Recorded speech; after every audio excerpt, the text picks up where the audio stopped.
Hey, welcome to Tabletop Skirmish Games. I'm Lee, and in this video we'll be taking a look at all the box contents for the new Warcry Red Harvest.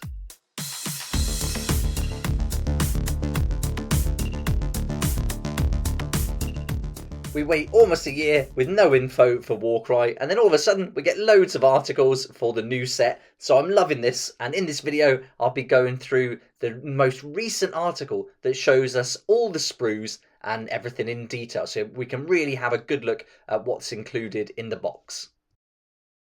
This weekend we saw the full reveal, but now in this video we're going to go through all the sprues, and also we can look at the contents page for the Red Harvest book. So we weren't sure whether or not all the rules would be included. They did say, but then there was something in the previous article that said that you would need to move on to the core book after playing this one, and so weren't sure what rules would be included and what rules wouldn't. So in this video we can look at the contents page now and have a really good idea about what we can expect. Okay, let's get started with the Tarantulas brood, and we saw the miniatures in the previous videos. Really awesome sculpts. I can't wait for these. But let's have a look at the sprues that come with them. And here we go. So this is the first one. We're going to get 2 sprues all together for the warband, and this is packed with weapons and some great details I can see already. You can see here we've got those what look like ninja size, and so there's going to be 3 sets on this sprue, but we only see 1 fighter with them in the main image. But I also like these kind of throw-in spears, some kind of poison harpoons maybe. They look really great. And I think there's 5 or 6 of these, so I think we can glue those to like the back of them as if they're carrying them, so that looks great. So we're not going to have them in their hand. There is one, I think, that has them in the hand on the left hand side of this other sprue, but here we can see we've also got 3 of these side weapons, so they're going to be what look like single-handed, but I think one of them is a double-handed one. And so again, the fighters we saw, only one of them had a size, so we're going to get 3 potential fighters. We could choose to do that, and some more of those size as well, so we could have 4 fighters using the size if we want to. So lots of options for fighters it looks like, and we've also got these spider swarms which look great. There's going to be 3 altogether. One's got the huge spider and then the other 2 have got the smaller ones. So it looks like we can do a little bit extra on the base there, but there's also some little tiny spiders, it looks like dotted around. So there's some more on the sprue here, and also you've got a few clusters at the top right and a single one down the bottom. So we could put those on the bases or maybe even on the miniatures themselves. You can see on the cloak on this one, he's got some spiders crawling up the cloak, so maybe put a few of them on the base around would look quite good, as if they're crawling up from the ground up on all over the cloak. That would be quite cool. So great detail on these sprues for the Tarantulas brood, and with the original Warcry specific warbands, they go together in a way so you don't have much customization for them. You get a few different weapon choices, but the body poses are all going to be pretty much as you see on the photo, and it looks very much from what we can see here that is going to be the case, although some of the arms look like you could potentially glue them in a few different directions, but I don't think you're going to have a huge amount of variation except for changing the different weapons. So the poses are pretty much going to be the same, but we'll just get a few different weapons. I suppose if you didn't go with the 2-handed weapon and go with 2 single ones, that's going to mix it up quite a bit. But overall, really impressed by this and can't wait. Now let's have a look at the Dark Oath Savages. And at the 2 warbands, these are my favourite. I think they're fantastic. Really remind me, as I said in the other video, of the Godsworn Hunt, that kind of look. And the Sorceress that we can see in the bottom right here is just fantastic. In fact, all the models that we can see on this page are some of the best from the warband. But I'd like to know which one you like the best. Do you like the Dark Oath Savages or the Tarantulas brood? Let's check out the sprues for the Dark Oath Savages then. Again, we're going to get 2 sprues all together, and it looks like we're getting a ton of weapons, just the same as the Tarantulas brood. So here's the first one, and you can see there's just axes everywhere. They look really great. I love the cloaks as well. They've got some great texture. But here's one of the spears, and in the photos we've seen with the 10 different fighters, only one of them's holding a spear, and you can see her here. She's got the spear behind her and then throwing the axe as well, which I think is a great looking pose and a great combo. But on this other sprue, on the second one, there's 2 other spears. You can see them highlighted here in the green, and so there could be the choice for having 3 fighters like that potentially. So with the spear, they're probably going to get then a range of 2, and usually brings the number of attacks down though. So I guess we'll have a little bit of options there. But she has got a throwing axe, so that could increase the range. And I wonder if that's going to go up to 8 or whether 8 inches will be a bit high for a throwing axe. So wait and see on that. It might just be 2 inches. Now, sticking with this sprue, there does seem to be lots of smaller components for the Dark Oath Savages. So you can see lots of like arms, forearms, lots of different small parts that we can glue together. So again, I wonder if we're going to have much variation on this. But here's 2 like Wolverine kind of gloves that this guy's got, which are fantastic. And so those are 2 great looking pieces. And I can't wait to build that one. I think he's going to be an excellent fighter. But there's definitely a lot going on these sprues. We've got those spears, loads of different sizes and shaped axes, throwing axes, some without hands on that we can just put on their belts maybe, which is going to look really cool. There's lots of little daggers as well. And yeah, an awful lot going on here. And I think we're going to have lots of weapon options and potentially lots of fighter options. One thing we're not going to see in this video are the fighter cards and abilities. So I'm hoping we'll get a glimpse of those very soon though on the Warhammer community site.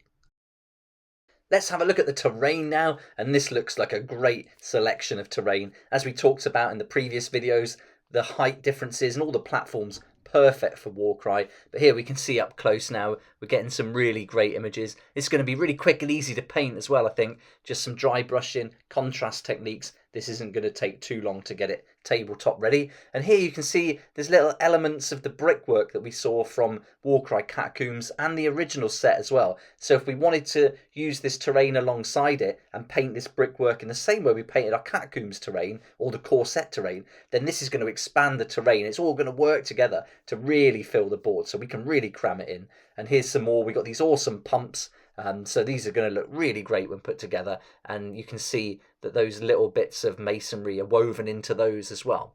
We've also got these spikes and the corner pieces. Now these were included in the Catacomb set, and I think for the main core set when it came out originally as well. So these are going to be pieces we've already seen and potentially already got.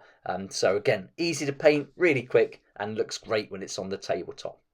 So some fantastic new terrain. I love the pumps. On that one on the left, you've got that big metal piece, which is like the head of some beast, and that looks great. And then we've got the Varanite all running down the kind of sluices. So I think these are going to be fantastic. Someone added a comment saying you could paint it green, and then you've got a perfect mine for the Skaven, which I thought was an amazing idea.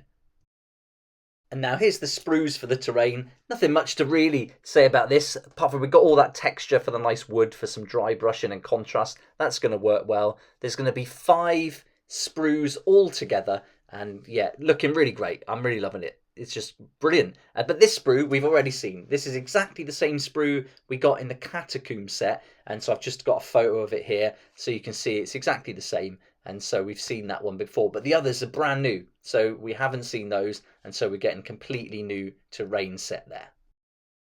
Now let's have a look at the Red Harvest book. We're not going to get to see all the contents, but we do get to see the contents page, which is really great. So we can see here that to start with, we're going to get some narrative and like some kind of background, which is Blood of the Gods. And then that's going to talk about the Heart of Darkness, the Black Crucible, Infernal Delving, the Dread Artifice of Chaos. And then we're going to find out about the Tarantulas Brood and the Dark Oath Savages. After that, we've just got a little bit about how to use the book, and there's going to be some new special rules here for the Varanite Delve. So for the delve itself and for the terrain used in it. So I can't wait to find out exactly what those special rules are going to be. But then we've got a small campaign section, 8 pages, and that looks like 5 campaigns that we can play all together. And then we've got branching quests for each of the 4 alliances: Chaos Order, Destruction, and Death. So it looks like we could potentially get maybe 6 branching quests each. So that could be really good, unless they're double page, and then it would only be 3 each, but potentially 6 each. And then after that, we've got the background tables just for the Dark Oath Savages and the Tarantulas Brood. So we're not going to get any information in here about any of the other Warcry warbands. So that's really going to bring this page count down. And we can see the page count is just 105. So it's certainly going to be smaller than the original core book, which has got 160 pages in. So yeah, this is 55 pages shorter, but we're not getting all that information about the different warbands and probably losing a fair bit of the background narrative as well. Then we've got a couple of pages on something called Glory and Slaughter, so can't wait to find out what that is. and before moving on to playing Warcry and the core rules. And now this layout and page count is the same as the playing Warcry and core rules in the main core book. So it looks like we're getting all the rules in there, so right through from fighter abilities all the way down to thralls and then the rune marks as well. I think there are a few rune marks missing from the core book, so it would be nice if they update this. So again, we'll have to wait and see if they do update it. So playing Warcry, core rules, and then finally the narrative play, which includes campaigns, the aftermath sequence, and the warband roster, are all the same, it looks like, as from the core book. But there are some bits missing, so let's have a look what it doesn't include. So first of all, it doesn't have all the other Warcry warbands in, so you're not going to get all that background information about them. So that's going to reduce the pages and any unnecessary info that we don't perhaps need. It also doesn't include open play, so maybe it'll tie it into Glory and Slaughter, perhaps, so I'm not sure about that one. It doesn't have match play either, so we'll have to look to the core book if you want to play match play. And of course you can buy the core book separately, but you know, you're going to need it for match play there. There isn't a long campaign section. This one does have a decent campaign section though, but it's certainly not as long as the one in the core book. And we're not going to get the background tables for all the warbands. We're only going to get the two for the Dark Oath Savages and the Tarantulas Brood.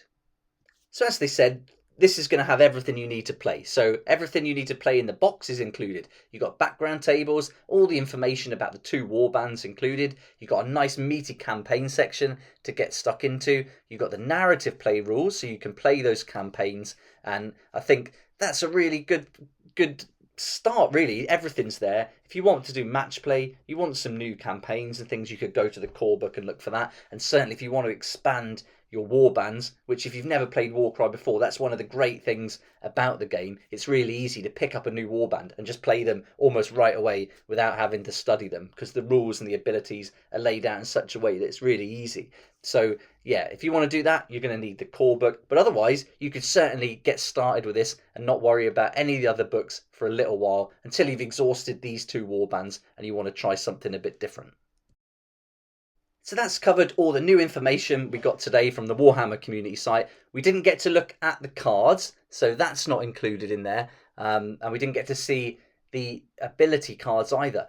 But looking at this, it looks like we've got the cards for the Battleplan in the top right. It looks like those are for the terrain, the twists. So we could be getting the cards there. So that's really good. And also the tokens weren't shown as well, or the dice, or the distance measurements, rulers. So yeah, they weren't shown in this, but you can see them in the picture. And I've only just noticed we've got those Battleplan cards. So it's really great they're including that in there. And if this sticks to the £125, then that would be great value, because to buy those cards separately, they're like, I think, £10. And the terrain cards you can't get separately. So that's pretty good. If they include the terrain cards in this and the Battleplan ones, that's a real bonus.